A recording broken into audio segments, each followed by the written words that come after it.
자, 이번 시간엔 대기화양의 변화의 마지막 단원이죠. 해수의 성질에 대해서 배워볼게요. 해수의 성질, 지금까지 드디어 지질학 끝났고요. 기상학 끝났고요. 그죠?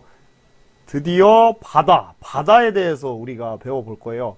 이게 3단원 1, 2, 3은 뭐 태풍, 날씨 변화, 뭐 악기상 이런 거 배웠었잖아요. 생뚱맞게 네 번째에서 바다가 나오는데 아무튼 이제부터는 좀 바다에 대해서 배워볼 거예요.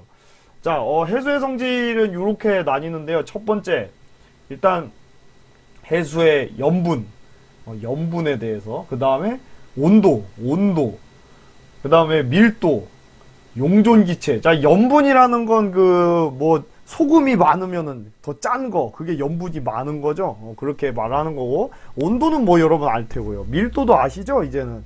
용존기체라는 거는 해수에 녹아있는 기체. 자, 이번 시간에 일단 요거 두 개 먼저 해볼 거예요. 자, 핵심 개념은요, 이번 시간 요거 할 거예요. 요거. 염분이랑 온도, 그 바다의 그 짠 정도랑 온도에 대해서, 수온에 대해서 알아보고요. 다음 시간에 이제 밀도랑 용존기체 알아볼 거고요.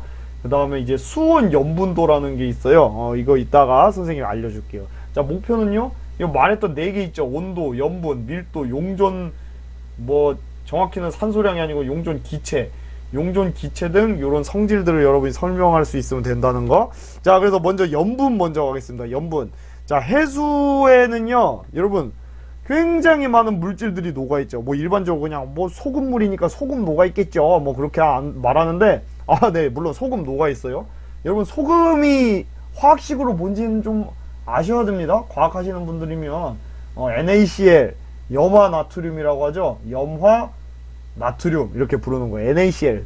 소금이 들어있어요. 근데 그 소금 말고도 이렇게 다양한 물질들이 녹아있거든요. 염화 나트륨, 염화 마그네슘, 황산 마그네슘, 황산 칼슘, 탄산 칼슘, 기타 등등. 이렇게 해수에 녹아있는 이런 물질들을 우리가 염류, 이렇게 말합니다. 염류. 아시겠죠? 염류라고 말하는 건데. 자, 제일 많이 녹아있는 게 뭐예요? 염화 나트륨이라는 거. 여러분이 이거 순서를 글쎄요, 외울 필요는 없을 거라고 선생님은 생각을 하고요. 근데 제일 많은 게 뭔지는 여러분이 좀 아셔야 돼요. 여러분이 알고 있잖아요. 소금이 제일 많이 녹아있는 거예요. 소금. 근데 그 소금을 염화 나트륨이라고 한다는 거. 됐죠? 자, 그래서 해수의 성질을 보면 염류, 바다에 녹아있는 이런 물질들을 우리가 염류라고 하는 거고요. 그럼 염분이 정확히 뭐냐? 그냥 짠 정도인데, 그 정확하게는 바닷물 1kg. 그러니까 여러분이 바닷물 1kg을 어디다가 통에다가 집어넣었다고 해봐요. 이 1kg에 녹아있는 이 염류의 양이 있을 거 아니에요. 그 양을 우리가 염분, 이렇게 부릅니다. 염분.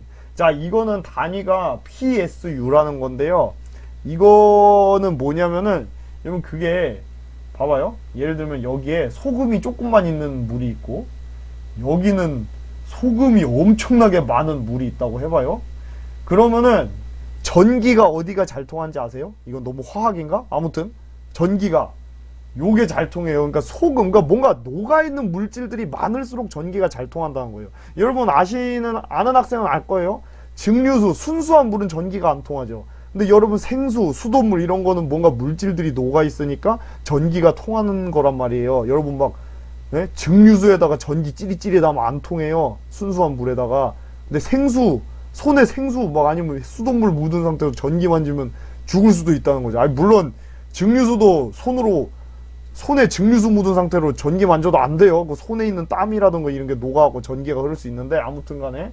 자, 뭔가 많이 녹아있으면은 전류가 많이 흐른다. 그래서 그러면은 전류가 흐르는 정도로, 그걸 우리가 어려운 말로 전기 전도도라고 하잖아요. 이 전기 전도도, 전류가 흐르는 정도로 소금, 그러니까 염류가 얼마나 많이 녹아있는지를 알 수가 있죠. 그걸로 측정한 단위 PSU예요. 그냥 참고로 알아두세요. 중요한 건 단위가 PSU라는 거, 이게 중요한 거죠. 자, 그래서 이것도 참고로 알아두시는데, 염분비 일정의 법칙이라는 게 있습니다. 자, 이게 뭐냐면은, 여러분 염분이 바다마다 다 다르죠. 자, 근데 요거는 좀 알아두세요. 전 세계에 있는 평균 염분이요 35 PSU 정도 됩니다. 35 PSU요. 이거는 여러분이 기본적으로 알아주시고요.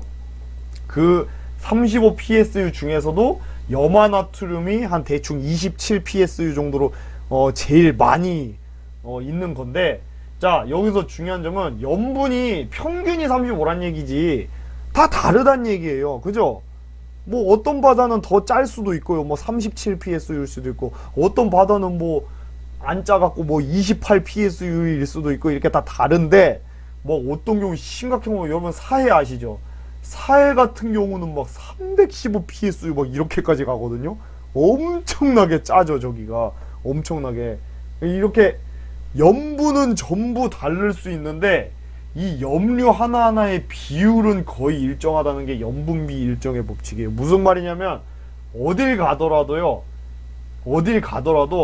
염화나트륨이 요 정도 들어있고요, 염화 마그네슘이 이 정도 들어있고, 그 퍼센트가 똑같다는 거예요. 퍼센트가.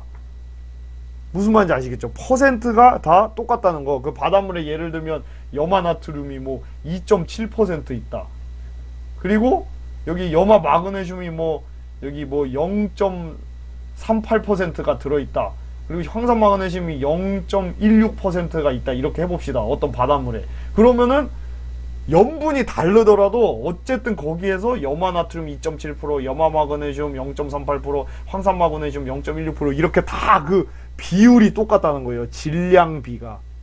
무슨 말인지 아시겠죠? 그게 바로 염분비 일정의 법칙이라는 거 알아두시고요. 자, 해수의 표층 염분. 이 염분이 달라지는 조건이 다양하게 있는데, 일단 강수량이랑 증발량에도 굉장히 큰 영향을 받고요. 자, 강수량. 비가 많이 오면 당연히 염분이 낮아지겠죠. 왜? 안 짜지니까. 비가 내리면 안 짜지잖아요. 그죠? 여러분이 저기 왜 소금물에다가 그냥 순수한 물 들이부으면은 염분이 낮아질 거 아니에요. 그런 거랑 마찬가지죠. 그다음 증발량. 자, 증발을 많이 한다는 얘기는 바닷물에서 증발을 하면은 여러분 소금기가 날아가진 않잖아요. 그죠? 소금기는 거의 안 날아간단 말이에요. 그럼 물만 날아가고 소금이 남아있으니까 염분이 아무래도 높아지겠죠. 증발이 많이 되면. 그죠? 자, 그리고 강물의 유입. 육지 근처에서 여러분 강이 이렇게 흐르잖아요. 강물이 이렇게 흘러가지고 이게 이제 바다로 이제 나갈 거예요. 그죠? 바다로 이렇게 나가는데, 자, 이 강물이 유입되는 근처는 당연히 염분이 낮겠죠. 왜? 이거는 염분이 거의 없는 물이잖아요. 자, 이런 걸 이제 우리가 담수라고 한다는 거. 담수. 그죠? 뭐 일상적인 용어로는 민물 이렇게 부르기도 하죠. 근데 어쨌든 담수 주로 이렇게 불러요. 그 다음에 해수의 결빙 해빙이라고 나와 있는데, 자, 여러분 결빙이라는 건 뭐냐면요, 빙하가 만들어지는 걸 결빙이라고 해요. 뭐 결합할 때 결자 이렇게 생각하셔도 될 것 같은데, 빙하가 어는 거. 그러니까 바닷물이 너무 추워갖고 빙하가 만들어지면서 얼어붙는 거를 결빙이라고 하고, 그 다음에 빙하가 녹아가지고 빙하가 녹은 물이 그냥 옆으로 퍼지겠죠. 자, 빙하가 녹는 걸 우리가 해빙이라고 하는 건데, 자, 해빙이 일어나면 어떻게 될까요? 여러분, 그 빙하라는 게 거의 그냥 일반적인 담수에 가깝거든요. 빙하는. 그래서 빙하가 녹으면은 염분이 낮아져요. 그죠? 염분이 낮아져요. 왜냐하면 그냥 일반적인 물이 이렇게 들어가는 거니까. 다시 한번 여러분, 소금물에다 그냥 물 부으면 염분 낮아지는 것처럼 빙하 물이 녹거나 뭐 강수량이 많거나 강물이 유입되면은 염분이 낮아진다는 거예요. 근데 결빙은요, 자, 바닷물이 얼게 되면은 주위에는 굉장히 염분이 높아져요. 왜냐하면 자, 보세요. 여러분, 여러분이 소금물을 갖다가 얼리잖아요. 냉동실에 소금물을 얼렸다고 해봅시다. 소금물을 조금만 얼려가지고 이게 얼음이 만들어졌다고 해봐요.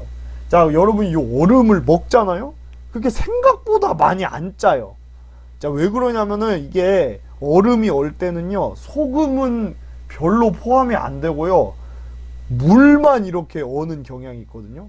그러니까 소금은 같이 잘 안 온다는 거. 그래갖고 이게 빙하가 만들어질 때, 추워서 빙하가 만들어질 때 주로 H2O 물만 얼고 소금은 잘 안 얼어가지고 소금은 주위에 남아있는 거죠. 그래서 빙하가 만들어지는 곳은 바닷물이 굉장히 짜고요. 빙하가 녹는 것은 바닷물이 안 짜다는 거, 이렇게 이해를 하시면 되겠습니다.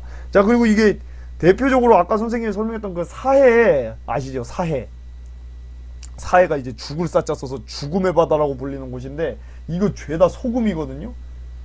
이게 막 굉장히 짜요. 여기는 일반적인 바다보다 거의 10배 가까이 막 굉장히 염분이 높은데, 자, 여기가 왜 이렇게 짜냐면 완전 이렇게 고립이 돼 있어요. 한가운데 바닷물인데. 자, 근데 여기에서 문제는 강수량보다 증발량이 더 많거든요. 비는 별로 안 오는데 증발을 많이 하는 거예요. 그러니까 어떻게 되겠어요?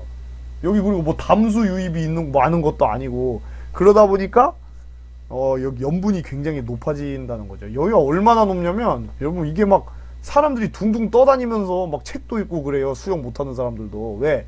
이게 염분이 높다는 얘기는 밀도가 굉장히 높다는 얘기거든요. 이게 막 소금물도, 뭔가 진한 소금물은 밀도가 굉장히 높아요. 그래서 여러분이 그냥 일반적인 물에다가 이게 뭔가를 띄워놨다고 해봐요. 위에 둥둥 나무도막 같은 거를. 근데 요런 데다 하면 더 잘 떠요. 이렇게 둥둥둥둥둥. 왜? 이게 밀도가 훨씬 크니까 더 잘 뜨는 거예요. 그래서 여러분 뭐 나중에 돈 많이 벌면 놀러 갈 수도 있겠죠. 여기 위에서 둥둥둥둥 떠다니면서 선생님도 한번 해보고 싶은데, 아무튼 간에. 자, 그래서 표층 염분이 낮은 지역 정리를 해보면요. 자, 증발량이 어떨까요? 증발량.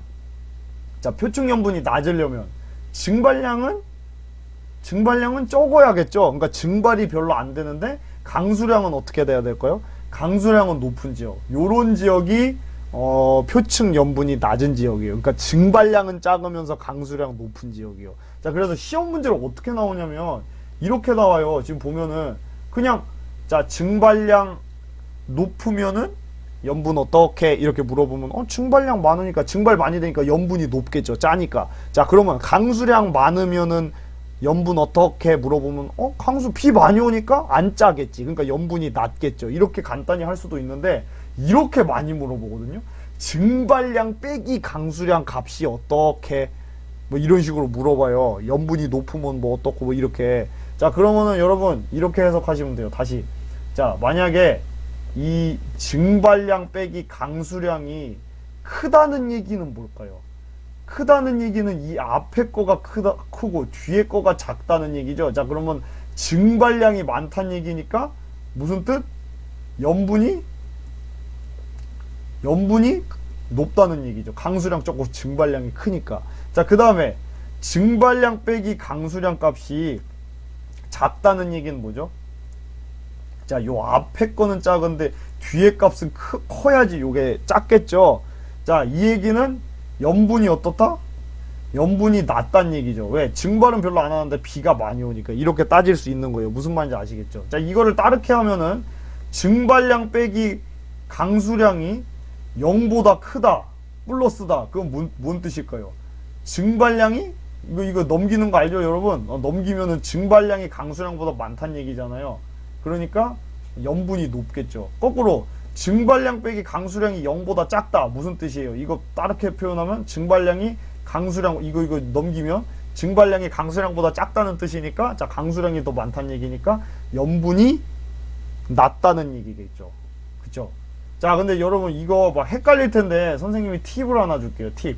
자, 팁이 뭐냐면 이 증발량 빼기 강수량을요, 이게 둘 다 따지면 헷갈리잖아요. 둘 다 따지면 헷갈리니까, 자, 요렇게 갑시다. 만약에 시험 문제에서 증발량 빼기 강수량을 물어보잖아요. 뒤에 거는 그냥 신경 안 써버리시면 돼요. 강수량은. 자, 무슨 말이냐? 자, 보세요. 증발량 빼기 강수량. 증발량 빼기 강수량이 작은 지역은 염분이 어떠냐 물어보면은 뒤에 거 그냥 버려버리세요. 팁이에요, 팁. 그러면은 증발량이 작다는 얘기니까 염분이 어떻다는 얘기? 증발량이 작다는 얘기는 염분이 높다는 얘기. 아니죠. 염분이 증발량이 작으니까 염분이 낮다는 얘기죠. 자, 그 다음에 증발량 빼기 강수량 값이 크다. 그러면은 뒤에 거 그냥 버리라고요. 강수량. 여기 증발량이 크다는 얘기. 이렇게 그냥 바로 가버리시면 돼요. 자, 그럼 증발량이 크다는 거는 염분이 어떻다는 얘기죠? 염분이 높다는 얘기죠. 이런 식으로 여러분이 뒤에 거는 그냥 버려버리고 앞에 거만 생각을 하시면 돼요. 증발량 빼기 강수량이 나오면. 자, 아무튼 간에 그럼 표층 염분이 낮은 지역은, 자, 이거 빼버리면 증발량이 작은 곳, 그죠? 정확히 말하면 증발량 빼기 강수량 값이 작은 곳이라는 얘기예요. 자, 요 조건을 충족하는 곳이 어디냐면요, 나중에 배울 텐데, 여러분 저위도 아시죠? 저위도. 이렇게 지구 있을 때 여기 적도 있는 곳, 이 적도 근처가 저위도잖아요. 이 저위도에 있는 열대 지역들이 굉장히 비가 많이 옵니다.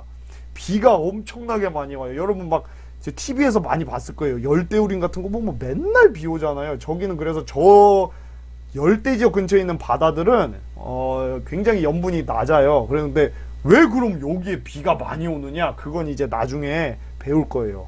뭐 헤들리 순환이라는 것 때문인데 나중에 배울 거고요. 자, 그 다음에 강물의 유입이 많은 곳은 표층 염분이 또 낮을 수 있겠죠. 자, 강물의 유입이 많은 곳. 강물의 유입이 많은 곳이 어딜까요? 강물의 유입? 강물의 유입? 연안 지역이 뭔지 아세요? 연안? 해변가 근처. 그러니까 저기 대륙이랑 해양이랑 만나는 부분. 그러니까 대륙 근처 연안 지역에서 염분이 낮게 나타난다. 왜? 강물이 유입되기 때문에. 무슨 말인지 아시겠죠? 자, 그 다음에 아까도 말했듯이 빙하가 얼면은 소금만 냅두고 물들만 오니까 주위가 짜진다고 했죠. 근데 빙하가 녹는 지역이, 그러니까 해빙되는 지역이 더 염분이 낮다는 얘기. 무슨 말인지 아시겠죠? 자, 그래서 여러분 꼭 기억을 하세요. 꼭. 자, 증발량 빼기 강수량이 작은 지역. 다른 말로 하면 증발량이 크고 강수량이 아니죠. 증발량이 작고 강수량이 큰 지역. 거기 저위도 열대 지역 요런 데가 표층 염분이 낮고요. 강물 유입되는 곳, 연안 지역, 해변가 지역 그런 데가 또 염분이 낮고요. 그 다음에 빙하가 녹고 있는 곳이 염분이 낮다는 거 반드시 알아두시기 바랍니다. 굉장히 중요해요. 뭐 별별 100개 해야 돼요, 이거. 요거를 베이스로 뒤에 게 다 나오거든요. 자, 여러분 요거 이해 안 되셨으면요, 지금 대강기에서 반드시 잡고 가셔야 됩니다. 뒤에 이해 하나도 안 돼요. 요거를 이해하면은 뒤에 게 쉬워요. 근데 요거 이해 못하면 끝납니다. 다시 들으세요. 꼭 이해 안 됐으면. 자, 그래서 그래프가 이런 식으로 막 시험에 많이 나오는데요. 자, 지금 이게, 자, 다시 그래프 나오면 무서워하지 말고 뇌정지 오지 말고 어떻게 하라고 했어요? 가로축과 세로축, X축, Y축 잘 보라고 했죠. 자, X축은 뭐예요? 위도. 그러니까 위도에 따른 뭘 나타낸 거? 지금 보니까 아이고, 증발량 빼기 강수량을 나타냈네. 그죠? 근데 보니까 염분도 있죠. 그러니까 증발량 빼기 강수량 그래프랑 염분 그래프랑 같이 겹쳐서 나타낸 거예요, 지금. 자, 지금 보면 이 파란색이 증발량 빼기, 위도에 따른 증발량 빼기 강수량 그래프고요. 그 다음에 뭐 주황색인가요? 이 주황색이 그 위도에 따른 표층 염분 그래프인데요. 표층 염분이 뭔지 알죠? 여러분, 그 바다가 있을 때 그 바다 요 위쪽이 표층이라고 하고 요 깊은 곳이 이제 심층이라고 하거든요. 이 위쪽이 지금 얘기를 하고 있는 거예요. 자, 근데 여기에서 봤을 때요, 보세요. 증발량 빼기 강수량이 지금 표층 염분 그래프랑 거의 비슷하게 M자 모양으로 나타나죠. 자, 왜 그럴까요? 왜 그래프가 거의 겹칠까요? 자, 그래프가 겹치는 이유는요, 아까도 말했죠. 염분이 증발량 빼기 강수량 값이랑 연관이 있었죠. 증발량 빼기 강수량 값이 크면은 염분이 높은 거고, 증발량 빼기 강수량 값이 작으면은 염분도 낮은 거라고 했어요. 헷갈리면 뒤에 거 강수량 빼버리라고 했죠. 그러니까 증발량 높으면 증발 많이 되니까 짜고 염분 높은 거니까, 증발량이 작으면, 그러니까 증발량 빼기 강수량이 작다는 얘기는 뒤에 거 버리면 증발량이 작다는 얘기니까, 염분은 증발량이 작으니까 증발이 별로 안 되는 거니까 염분은 낮겠죠. 무슨 말인지 아시겠죠? 자, 그렇게 이해를 하시면 되는 거고요. 자, 그럼 요거를 해석을 해볼까요? 위도에 따른 그 염분 그래프잖아요, 결국에는. 자, 그럼 염분이 어디가 제일 높게 나타나죠? 자, 여기가 중위도 지역이죠. 중위도 지역. 지구가 이렇게 있을 때, 자, 여기가 적도, 그죠? 그래서 이 적도 근처를 우리가 저위도라고 하는 거고, 이 중간을 우리가 뭐라고 해요? 중위도라고 하는 거고, 이쪽을 고위도라고 하는 거잖아요, 극 근처를. 자, 그래서 중위도 지방이 굉장히 짭니다. 염분이 높아요. 왜 그러냐면 여기서는 증발이 많이 일어나고요. 비는 별로 안 와요. 그래서 여러분 통합과학 뭐 1학년 때 배웠을지 모르겠지만 그 중위도 라인 따라서 사막이 위치하거든요. 거의 대부분의 사막이 중위도에 위치하고 있어요. 왜? 거기는 비는 안 오는데 증발이 많이 되니까 건조한 거예요. 그래갖고 염분, 그 바다의 중위도에 있는 바다의 염분도 굉장히 높다는 거. 자, 그럼 이제 의문. 아니 선생님 왜 그럼 위도 저기 30도 저 부근 중위도가 왜 이렇게 비가 안 와요? 왜 비가 안 와요? 그건 이제 뒤에 배워요. 나중에 대기대순환할 때 저기 중위도는 고기압 위주로 위치하는 곳이라서 비가 안 오는데 나중에 배울 거예요. 자, 그리고 그러면은 저 염분이 작은 곳은 어디죠? 염분이 작은 곳. 자, 지금 여기죠. 자, 여기 어디예요? 적도 근처. 그러니까 저위도. 이 적도 근처가 굉장히 비도 많이 오고요. 증발에 비해서 비가 너무 많이 오는 곳이에요. 그러다 보니까 여기에서는 염분이 굉장히 낮게 나타난다는 거. 비가 많이 오니까. 이해가 되셨죠? 자, 그래서 여러분 이 M자 그래프 꼭 알아두세요. 이 M자 그래프가 의미하는 바가 보다 중위도는 이렇게 염분이 높은데 저위도는 이렇게 염분이 낮다는 거. 자, 그리고 참고로 여러분 이 북극이랑 남극 근처는 지금 보면은 뭔가 안 맞아 떨어지죠. 자, 이건 왜 그러냐면요. 일단은 뭐 북극 남극에는 뭐 비가 오고 뭐 증발하고 뭐 이런 걸 따질 게 아니고 상황에 따라 달라요. 상황에 따라. 이게 여러분 요거는 뭐 크게 신경 안 쓰셔도 될 것 같아요. 그래프에서 일단은. 왜 그러냐면은 저기 아까도 말했듯이 북극이나 남극에서 염분은 뭐에 따라 주로 결정되냐면요. 강수량 증발량보다는요. 그 빙하가 어냐, 그러니까 결빙이 일어나냐, 해빙이 일어나냐, 요거에 따라서 좌우가 많이 되거든요. 그래서 같은 남극이어도 만약에 어떤 부분에서는 막 뭐 지구온난화나 뭐 아무튼 뭐 더워져가지고 막 빙하가 녹는다고 해봐요. 그럼 여기서는 염분이 굉장히 낮게 나타나겠죠. 근데 어떤 부분은 또 추워가지고 오히려 빙하가 막 이렇게 만들어진다고 해봐요. 그런 곳은 염분이 오히려 높을 수 있는 거예요. 주위가 빙하가 만들어지는 곳은. 그래서 그 뭐 극지방은 뭐 염분이 어떠냐, 그거는 상황에 따라 다르다. 빙하가 만들어지는 곳은 염분이 높고요. 빙하가 녹고 있는 곳은 염분이 낮다는 거 이해되셨죠? 자, 요걸 이해하시면 되겠습니다. 자, 그래프가 요렇게 나올 수도 있어요. 지금 보면은 전 세계에서 그 염분을 나타낸 그래프인데 지금 보시면 여기 이게 약간 불구스름할수록 염분이 높은 거고 펄을수록 염분이 적은 거잖아요. 지금 그럼 보면은 이 빨간 부분, 이 염분 높은 라인을 보면은 거의 다 위도 한 30도 정도 되죠. 그죠? 위도 30도 라인 따라서 이렇게 염분이 굉장히 높다는 거예요. 왜? 증발량이 굉장히 많고 강수량은 상대적으로 더 적기 때문에. 이해가 되셨죠? 그래서 이 그래프 보면은 여러분 이게 위도고, 세로가 위도고, 가로축이 이제 그 양이잖아요. 지금 보면은 위도 30도는 이 강수량에 비해서 증발량이 훨씬 더 많은 걸 알 수 있죠. 자, 그 다음에요. 이 저위도 지역 보면은 이 상대적으로 좀 증발량보다는 강수량이 더 많으니까, 그죠? 증발량보다는 강수량이 더 많으니까 여기는 염분이 좀 상대적으로 낮게 나타난다는 거. 자, 그리고 고위도는 뭐 남극, 북극 지역은 뭐 상황에 따라 다르다는 거. 빙하가 만들어지고 있으면 짠 거고, 빙하가 녹고 있으면 밍밍한 거고, 이렇게 이해를 하시면 되겠습니다. 됐죠? 자, 염분 이렇게 해서 끝났고요. 다음에 이제 해수의 온도 가봅시다. 자, 염분 이해 안 되셨으면 여러분 꼭 해야 돼요. 염분은 별표 1000개, 10,000개 해도 별로 은하수를 그리셔야 돼요. 이거는 꼭 알아두셔야 되는 겁니다. 자, 온도 바로 넘어갈게요. 자, 온도는 사실 여러분 1학년 때도 아마 배웠고 중학교 때도 배웠을 수도 있는데 다시 한번 차근차근 가보죠. 여러분 이렇게 해수욕장에서 놀아봤죠. 이렇게 얕은 바다랑 이 심해 깊은 바다랑 어디가 더 뜨겁습니까? 어디가 더 뜨거워요? 저기 위쪽 얕은 바다가 더 뜨겁죠. 여러분 그 물놀이 해봤잖아요. 그 막 여기 얕은 데는 주로 뜨겁고 저 깊은 쪽으로 가면 좀 차가운 물 막 이렇게 나타나잖아요. 왜 그런 거예요? 태양 때문에 그렇죠. 태양.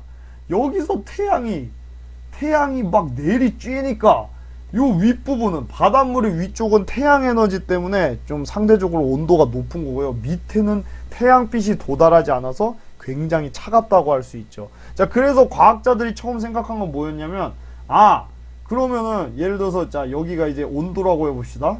X축이, Y축이 깊이라고 할 때, 자, 깊이에 따른 온도를 나타내면 요 위쪽, 그러니까 얕은 곳이 온도가 높고 깊이 내려갈수록 온도가 이렇게 줄어들 거라고 생각을 했단 말이에요. 근데 실제로 관찰을 해보면요, 그렇게 안 나타나고 요렇게 나타난다는 거예요.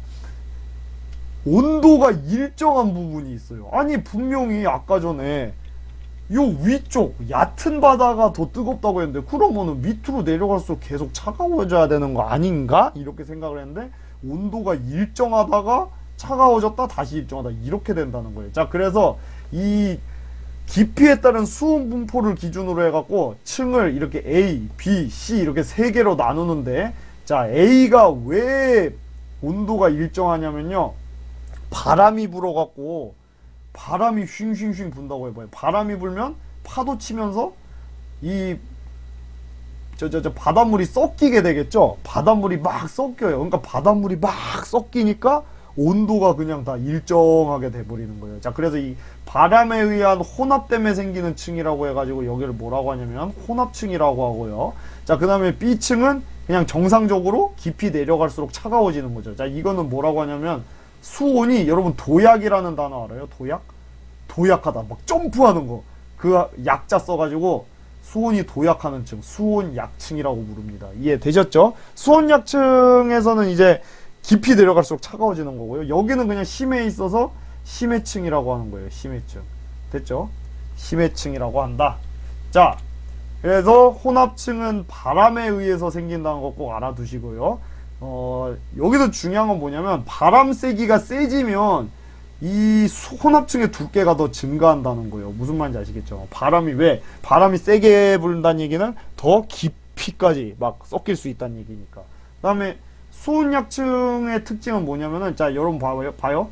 수온약층의 밑에 쪽은 더 차갑죠. 위에 쪽은 상대적으로 더 뜨겁죠. 자, 밑에 차가운 거 있고 위쪽에 뜨거운 거 있죠. 자, 그러니까 굉장히 안정하죠. 왜? 차가운 게 밀도가 더 높은데 밀도가 높은 물이 밑에 있고 밀도가 더 낮은 뜨거운 물이 위쪽에 있으니까 굉장히 안정한 거예요. 여러분 막 배웠잖아요. 온난전선, 한랭전선 할 때. 그죠? 차가운 게 밑으로 깔려야 안정한 거란 말이에요. 그래서 여기서는요, 자, 여러분 대류 아시죠? 대류가 뭐였어요? 따뜻한 공기는 올라가고, 뭐 물이, 하여튼 따뜻한 물이나 공기, 따뜻한 건 올라가고 열기구 생각하라고 했죠. 그리고 차가운 거는 내려가는 게 대류인데, 그래야 대류가 일어나는데, 지금 차가운 게 이미 밑에 있죠. 뜨거운 게 이미 위쪽에 있죠. 그러니까 대류가 여기서는 안 일어난다는 거예요. 무슨 말인지 알겠죠? 그래서 수온약층의 가장 큰 특징은 대류가 일어나지 않는다는 거. 대류가 안 일어나다 보니까 얘는 아예 요 위쪽이랑 아래쪽에 물질 교환이 일어나지 않게 차단해주는, 혼합층과 심해층 사이에, 혼합층이랑 심해층이 섞일 수가 없는 거예요. 왜? 얘가 딱 버티고 있으니까. 얘는 완전 안정한 애니까. 그리고 연직 방향의 움직임이 없는 거죠. 그냥 여기는 그러니까 막 위아래로 막 안 섞인다는 얘기예요. 무슨 말인지 아시겠죠? 자, 그다음 심해층은 뭐가 다르냐면요. 자, 여러분, 심해층은 저기 깊은 바다에 있다 보니까 여기는 뭐 위쪽에서 비가 오든 바람이 오든 담수가 유입되든 전혀 그냥 영향을 아예 안 받아요. 너무 깊이 있으니까. 그러니까 여기는 여름이나 겨울이나 낮이나 밤이나 그냥 온도가 계속 일정합니다. 그게 바로 심해층이에요. 이해되셨죠? 자, 그래서 해수의 연직분포 혼합층, 바람에 의한 혼합으로 형성된다는 거요. 수온약층은 굉장히 안정하다는 거. 연직운동 없고요. 에너지 교환 안 일어나고요. 이해되셨죠? 그리고 심해층은 항상 수온 변화가 거의 없다는 거. 자, 여러분, 심해층은 여름이나 겨울이나 그냥 온도 똑같이 차가운 거예요. 여름에 더 뜨겁다고 하면 안 됩니다. 왜? 위쪽에 영향을 아예 안 받아요. 너무 깊은 바다에 있기 때문에. 그렇게 이해를 하세요. 자, 그래서 일단 여러분 방금까지 한 거는 깊이에 따른 그 수온 분포를 나타낸 거잖아요. 자, 근데 이렇게 가봅시다. 그냥 깊이에 따라 말고 우리는 이제 이거잖아요. 그러니까 바닷물이 이렇게 있으면, 여기가 이제 표층이고, 그죠? 여기가 심층인데, 표층에서 심층까지 내려가면서 온도 측정해 봤더니 혼합층, 수온약층, 심해층 이렇게 나타나는구나 요거였는데, 그게 아니고 표층만 이렇게 쫙 온도를 살펴보면요, 자 여러분, 이 적도가 제일 뜨거운 건 아시죠? 적도가 제일 뜨겁잖아요. 그러니까 당연히 수온도, 이 적도, 열대지방의 이 바다, 열대 해역이 온도가 제일 높을 수밖에 없다. 그리고 여기서 고위도로 갈수록 온도가 점점 추워진다, 이렇게 생각하면 되겠죠? 이게 해수의 수온 분포예요. 표층 해수의 수온 분포. 여러분, 이게 깊이에 따른 게 아니고 표층을 말하는 거예요. 그럼 이제 여기가 적도, 이퀘이터 적도인데, 적도 근처는 온도가 굉장히 높죠. 근데 이 남극, 북극, 이 위로 갈수록 더 당연히 차가워진다. 이거는 뭐 별거 아니에요. 그죠? 당연한 얘기니까. 자, 그 다음에 이거는 뭐냐면 위도에 따른 층상 구조를 나타낸 건데, 해수에 지금 보세요. 중위도는 요렇게 나타나고 저위도는 뭐 이렇게 나타나고, 이게 그래프가 다 있는 거예요. 자, 근데 문제 내볼게요. 혼합층이 어디가 제일 두껍죠? 중위도가 혼합층이 제일 두껍죠? 자, 그럼 중위도가 바람이 제일 세다고 볼 수 있겠어요? 그죠? 자, 알아두세요. 중위도가 바람이 가장 강합니다. 중위도가 바람이 가장 강해요. 혼합층이 그래서 제일 두껍게 뚜렷하게 나타난다는 거, 이걸 알아주시고요. 자, 그 다음에 중위도가 왜 바람이 센지는 뭐 선생님이 자세히 설명 안 할게요. 너무 어려워서 그냥 일단은 외워주세요. 그 다음에 저위도 같은 경우는 혼합층은 거의 없어요. 혼합층은 거의 없는데 수온약층이 굉장히 뚜렷하게 발달합니다. 자, 여러분, 수온약층이 뚜렷하게 발달하는 거의 기준이 뭐냐면요, 이 위쪽이랑 아래쪽의 온도 차이가 심하면은 그거를 혼합층이 뚜렷하게 잘 발달했다, 이렇게 말을 하는 거거든요. 자, 조심하셔야 돼요. 막 예를 들면 두 가지 경우에서 볼까요? 어떤 지역은 막 이렇게 됐어. 어떤 지역은 이렇게 됐어. 그럼 이게 더 잘 발달한 거 아니냐? 수온약층이? 아니에요. 요게 더 잘 발달한 거예요, 수온약층이. 왜? 위쪽이랑 아래쪽에 온도 차이가 굉장히 심하죠. 이 온도 차이가 심할수록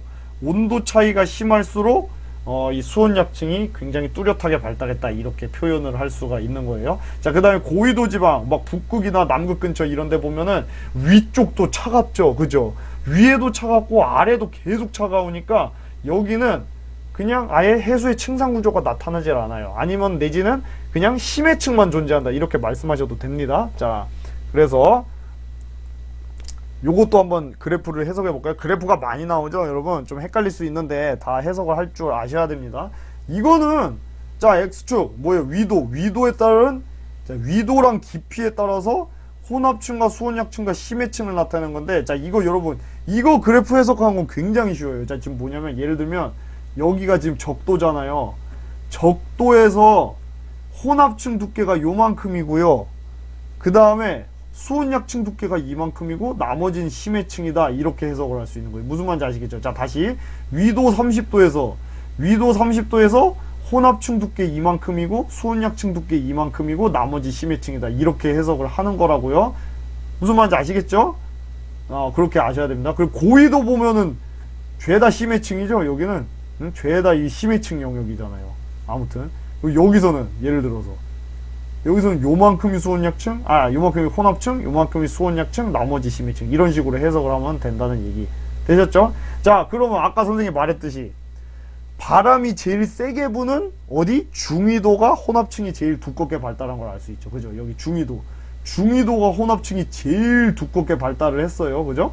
중위도가 혼합층이 제일 두껍게 발달을 했고, 그 다음에 저위도, 여기 막 적도 근처는 바람이 거의 안 불어요. 나중에 배울 텐데,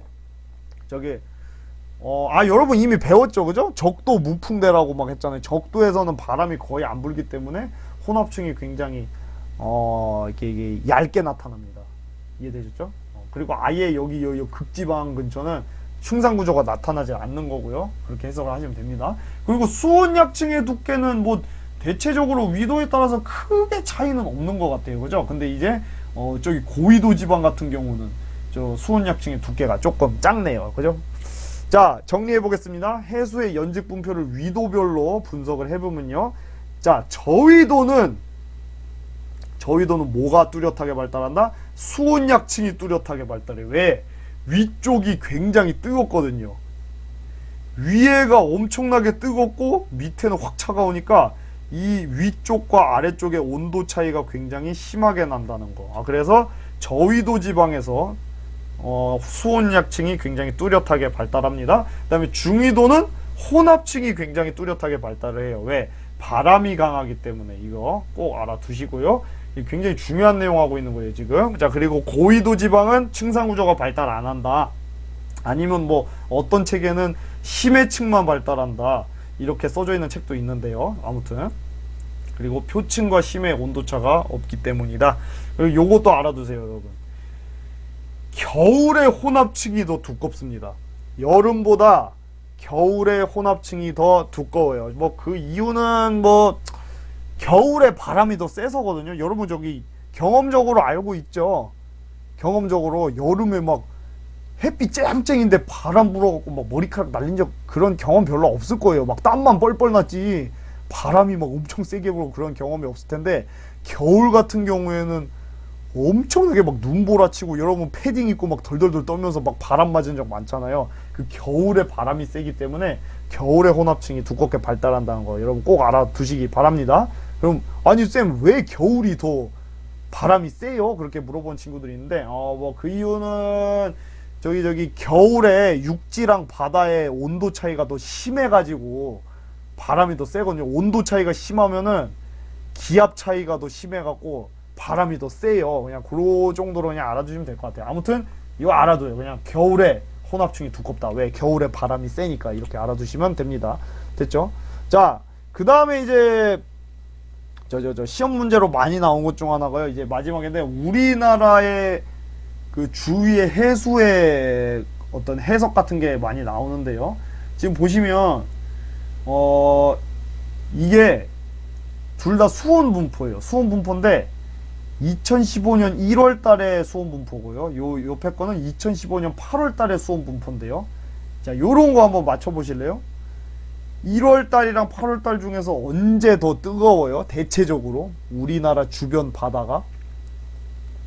우리나라 주변 바다 보면은 당연히 여름이 더 뜨겁겠죠? 여름에 태양빛이 더 세니까 더 뜨거울 수밖에 없을 거예요. 그죠? 요런 거를 여러분이 또 해석을 하면 된다. 자, 그래서 이거를 좀 더 이런 식으로 구체적으로 나타내면 막 이렇게 되게 복잡하게 나오는데 뭘 아셔야 되냐면요. 지금 여기 보면서 말을 해볼까요? 첫 번째, 여름이랑 겨울 비교할 줄 알아야 됩니다. 여름 vs 겨울이요. 이거 비교할 줄 아셔야 되고요. 2번, 그 다음에 저기 서해안이랑, 서해를 여러분 황해라고 하는 거 알죠? 그 왜 저기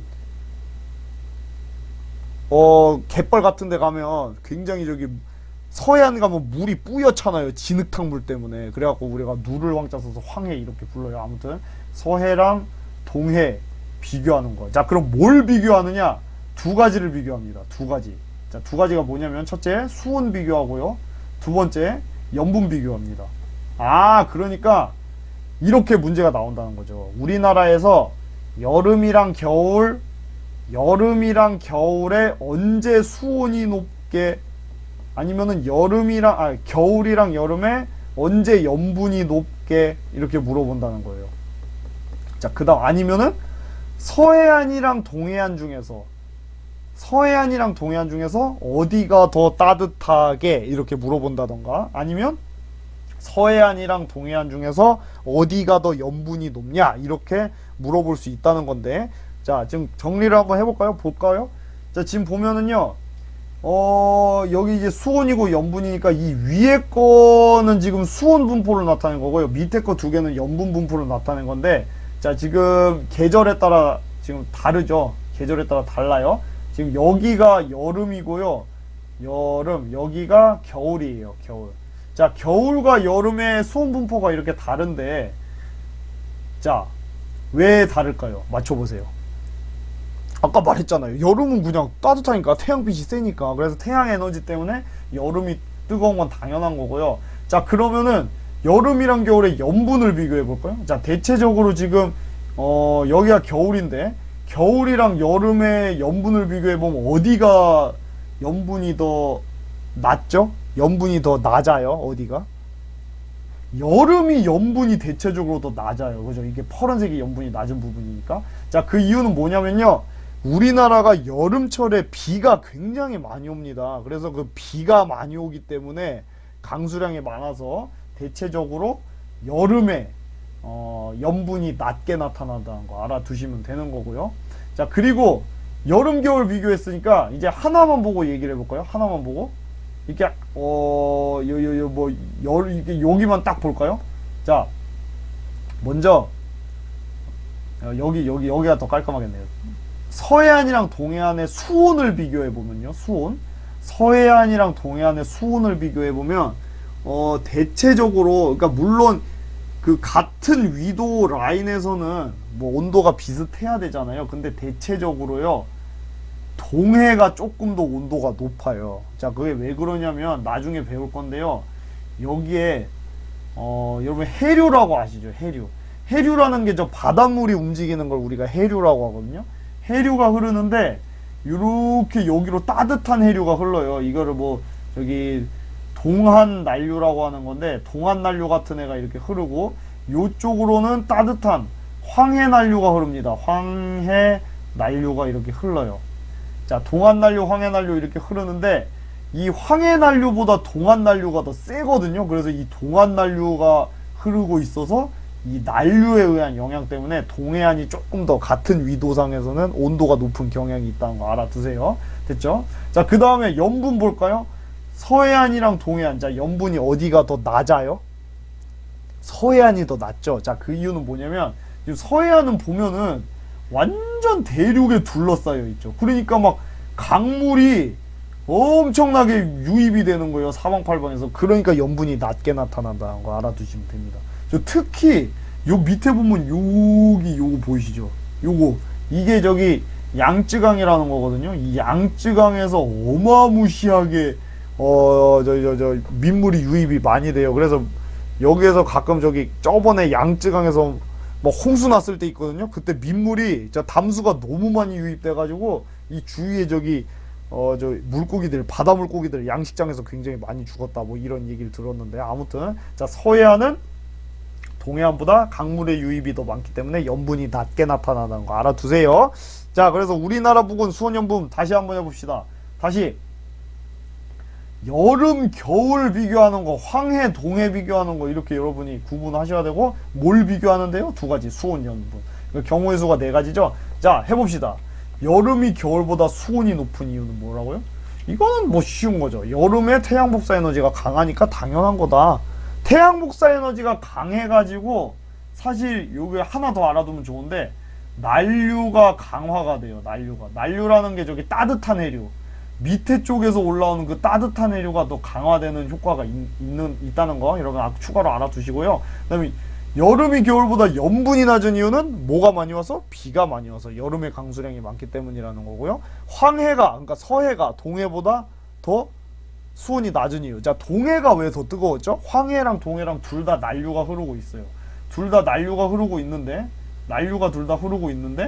뭐가 더 세서? 이 동한 난류라는 이 동해안으로 흐르고 있는 난류가 더 세서, 정확히 미리 외워두세요. 뒤에서 어차피 외워야 되거든요. 동한 난류, 이 때문에 그렇다. 자, 그다음 황해가 동해보다 염분이 낮은 이유는 뭐였죠? 자, 황해가 육지에 둘러싸여 있고 거기에 육지로부터 많은 양의 강물이 유입되기 때문에, 그러니까 담수가 유입되기 때문이다. 이렇게 알아두시면 되겠습니다. 자, 그리고 추가적으로 저 댐의 영향에 대해서 가끔씩 물어볼 수가 있는데, 여기 여러분 여기 양쯔강이라고 했죠. 양쯔강인데 예를 들면 이 양쯔강에서 예를 들어 댐을 세웠다고 해봅시다. 댐을 세우면은 요 주위 염분이 더 낮아질까요? 올라갈까요? 아세요? 여기에 실제로 댐이 지금 세워져 있거든요. 샨사댐이라고 그 댐이 세워져 있어요. 샨샤댐인가 아직 이게 뭐 정확히 모르겠네.